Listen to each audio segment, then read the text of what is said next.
वेळ आपण असा वाया घालू शकत नाही। तुम्ही ताबडतोब छापील उत्तरा व्यतिरिक्त तुम्हाला जर प्रश्न विचारायचा असेल तर मी परवानगी देणार। चला।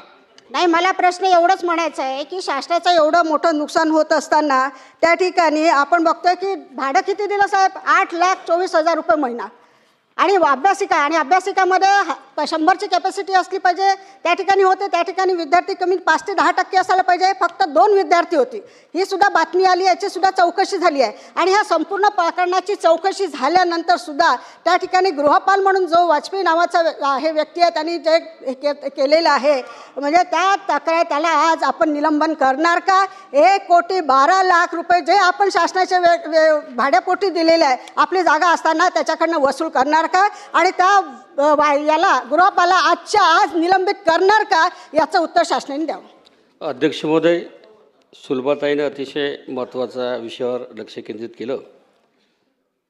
आयुक्त कार्यालय अमरावती अंतर्गत अभ्यासिकेच्या बाबत ताईने जे प्रश्न विचारले, विद्यार्थ्यांनी मोर्चा काढला होता, तिथं अभ्यासिका सुरू करणं अनिवार्य होतं। तातडीनं एखादी रेंटेड बिल्डिंग घेणं हे गरजेचं असल्यामुळे जिल्हाधिकाऱ्यांनी आणि तिथल्या RDCनी सूचना दिल्याप्रमाणे तिथल्या गृहपाल यांनी ती बिल्डिंग पाहिली। जाहिरातीला जास्त वेळ लागत असल्यामुळे एका पेपरला बातमी देऊन या चांडक नावाच्या व्यक्तीने अर्ज केला। 100% अनियमितता झालेली आहे। त्यामुळे प्रथमदर्शनी असं लक्षात येते की अनियमितता झालेली आहे। परंतु करारनामा जो झालेला आहे, 3 वर्षाचा करारनामा झाला असला तरी तो कुठल्या प्रकारची त्याला वैधता नसल्यामुळे 100 रुपये स्टॅम्प पेपरवर करारनामा झाला। आणि त्यांना आम्ही सांगितलं की तुम्हाला आता तुमची आम्ही भाड्याची बिल्डिंग ठेवणार नाही, कारण ती परीक्षेची वेळ होती, त्यामुळे आम्हाला अभ्यासिका सुरू करणं गरजेची होती। परंतु पैसेसुद्धा त्याला दिलेले नाही, भाड्याचे पैसे कुठे दिलेले नाही। परंतु 100% कुठल्या प्रकारचं नुकसान न झालं पाहिजे, विद्यार्थी केंद्रबिंदू समजून विद्यार्थ्यांच्या हितासाठी तातडीनं अभ्यासिका सुरू करून विद्यार्थ्यांची सोय उपलब्ध केली। आणि दुसरा भाग असा की जे गृहपाल आहे वाजपेयी त्यांना निलंबित केलेलं आहे। आणि दुसरेसुद्धा ज्याने गृहप्रमुख श्री गायत्री पटेल यांनासुद्धा निलंबित केलेलं आहे। त्यामुळे कुठल्याही प्रकारची अडचण आहे आणि 100% अनियमितता झाली याच्यात लक्षात येत आहे, कुठल्याही प्रकारचं नाही। परंतु विद्यार्थी केंद्रबिंदू समजून विद्यार्थ्याच्या हितासाठी झालेला निर्णय आहे, परंतु आदिवासी विकास विभागाच्या कुठल्याही अधिकाऱ्यांनी दुर्लक्ष करून अनियमितता केली असा विषय नाही, तो ठीक आहे।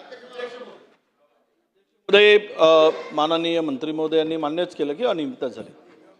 खरं तर इतकं 8 लाख रुपये भाडं हे कुठल्या आयडीवरून झालं, कुठल्या अधिकाऱ्यांच्या आयडीवरून हा अर्ज स्वीकारला गेला, तो अधिकारी याला जबाबदार आहे। हे भाडे करार करत असताना किंवा भाडे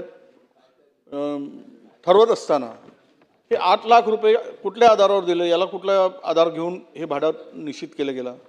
अध्यक्ष महोदय, म्हणून प्रश्न असा आहे की हा 8 लाख रुपये भाडा आला कसा, कुठून आला, कुणाच्या अधिकाऱ्यांच्या आयडीवरून हा अर्ज स्वीकारून हे भाडे करार केला गेला? ही इमारत अधिकारी यांच्या नावाने आहे का, कुठल्या अधिकाऱ्यांच्या नातेवाईकाच्या नावाने आहे का, त्यांचा याच्या संदर्भात आपण तपास केला आहे का? जो अधिकाऱ्यांच्या जवळच्या नातेवाईकाच्या नावाने जर ही इमारत असेल तर त्या अधिकाऱ्यावर सुद्धा आपण कारवाई करणार का? हा दुसरा प्रश्न। भाडे निश्चिती कोणत्या आयडीने करण्यात आलं हे मी तुम्हाला विचारलं आहे, त्या अधिकारी तो सुद्धा जबाबदार आहे ज्या आयडीचा वापर करून हे अर्ज घेतलेला आहे, हे कोणाच्या आयडीवरून झालं? आणि अधिकारी आणि जे काही इथे या इमारतीमध्ये 8 लाख रुपये भाडा देऊन कोणत्याच मुलाचा काही फायदा झाला नसेल तर केवळ हे खालचे अधिकारी जबाबदार नाही। 8 लाख रुपये भाडे करत असताना तिथला प्रादेशिक अधिकारी, आदिवासी अधिकारी हा जबाबदार नाही असं आपलं म्हणतं का? जर तो दोषी आहेच असं आमचं मत आहे, म्हणून त्याच्यावर कारवाई करणार का? सन्माननीय विजूभाऊ, आपण विचारलेला प्रश्न वास्तविक धरून आहे। प्रथमदर्शनी असं लक्षात निदर्शनास येत आहे की अनियमितता झालेली आहे। 100% अमरावती येथील जे अतिशय महत्त्वाच्या ठिकाणी ती अभ्यासिका सुरू केलेली होती, ज्या अधिकाऱ्याकडे जबाबदारी दिली त्यावरून तात्पुरती व्यवस्था केलेली होती। परंतु भाडं जे आहे PWD डिपार्टमेंटच्या माध्यमातून NOCची पावती जी यायला पाहिजे होती ती आली नाही। करारनामा जो केला होता त्या करारनामामध्ये अटी आणि शर्ती लिहिल्या होत्या त्या अधिकाऱ्यांनी केलेली चूक आहे, त्यामुळे आपल्याला त्या अधिकाऱ्याला निलंबित करत आहोत. ज्यांच्याकडे जबाबदारी दिली, गृहपालाकडे जबाबदारी दिली होती, गृहपालाकडे जबाबदारी दिली, त्यामुळे त्या गृहपालाला निलंबित केलेलं आहे. त्यामुळे अजूनपर्यंत कुठल्याही प्रकारचं भाडं दिलेलं नाही, त्यामुळे 100% त्यांना निलंबित केलं. अनियमितता झाली, परंतु विद्यार्थी हे केंद्रबिंदू समजून विद्यार्थ्यांना परीक्षेच्या वेळेस अभ्यासिकाची गरज असल्यामुळे 1800 विद्यार्थी त्या शहरामध्ये शिकत असल्यामुळे त्यांची व्यवस्था केलेली आहे. हा दोष आहे, परंतु ही अनियमितता झाली हे निश्चित आहे आणि त्यांच्यावर कारवाई. परंतु ही अनियमितता दूर करण्याच्या अनुषंगाने आयुक्त नाशिक यांची समिती गठीत करून तो चौकशी पूर्ण जे होईल, चौकशी अंती जो रिपोर्ट येईल, त्या जे अधिकारी दोषी ठरतील त्यांच्यावर कारवाई करण्यात येईल. महोदय, या ठिकाणी मी धन्यवाद देतो की आपण हे कबूल केलं की त्या ठिकाणी अनियमितता झाली आणि आपण निलंबन पण केलं त्या ठिकाणी. परंतु प्रश्न असा उरतो त्या ठिकाणी की शासनाची अधिकृत पोर्टल सोडून बाह्य यंत्रणेकडून बनावट अहवाल तयार करून घेणे हा थेट फसवणुकीचा आणि भ्रष्टाचाराचा प्रकार नाही का?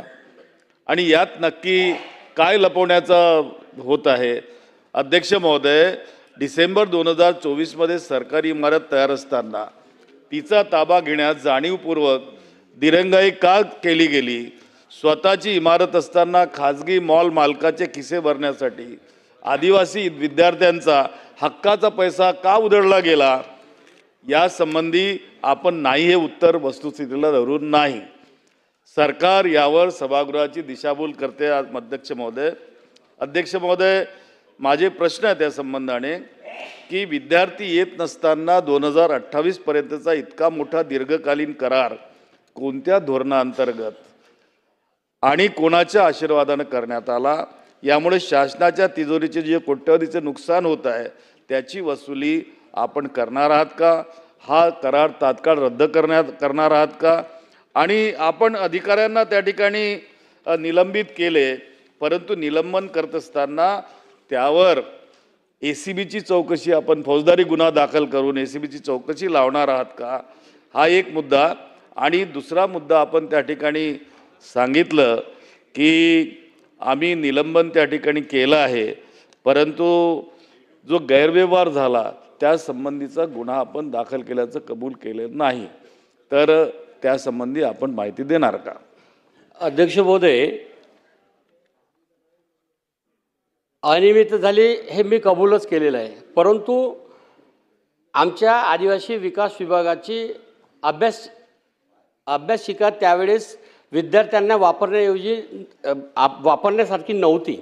बांधकाम पूर्ण झालं होतं, पण बाकी सुविधा तिथं नसल्यामुळे, तात्पुरती परीक्षेची वेळ असल्यामुळे, विद्यार्थ्याचं हित लक्षात घेता अभ्यासिका भाड्याने तत्वावर घेतली होती. त्यामुळे तेव्हा आमची स्वतःची